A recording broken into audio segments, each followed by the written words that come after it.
महविश आप बताएं क्यों आप कोर्ट आ गई आज? आज जैसे कि आप लोग जानते हैं कि मैं अदालत में मौजूद हूँ और जिस तरह से ये जो एक कैंपेन चलाई जा रही है और बड़े अरसे से जो है वो इस तरह की बातें और इल्ज़ामात बेबुनियाद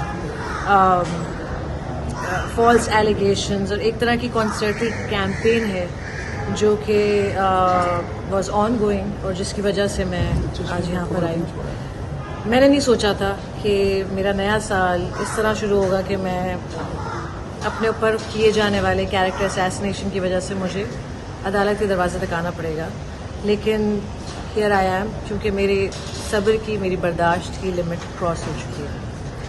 एंड आई फील कि जो भी ये इस तरह की कैंपेन्स चलाते हैं या इंसिनुएशन करते हैं उनको शर्म आनी चाहिए।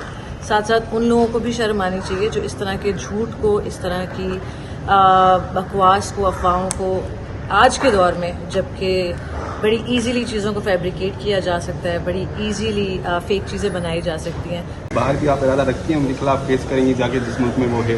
ये ख्वाजा साहब जवाब। अच्छा ख्वाजा साहब देखते हैं अभी तो यहाँ हम अदालत, अपने मुल्क की अदालत के बड़े शुक्रगुजार हैं। उन्होंने बड़ा कम्प्रीहेंसिव ऑर्डर पास किया है इमीडिएटली अर्जेंट बेसिस के ऊपर ख़वातीन की इज्जत की हिफाजत के लिए, और मुझे उम्मीद है अगर इसी ऑर्डर के ऊपर अमल दरामद पूरी तरह हो जाए जिस तरह अदालत ने हुक्म दिया है कि फैक्स के ज़रिए इस ऑर्डर की कॉपी PTA को और FIA को जो उनके मुतल्लिका हुक्काम है उनको भेजी जाए और वो इस पर इम्प्लीमेंट करें, और 26 तारीख को उनको कोर्ट में तलब भी किया है ताकि वो आके जवाब भी दें इस दौरान उन्होंने किस किस को पकड़ा और क्या काम किया है।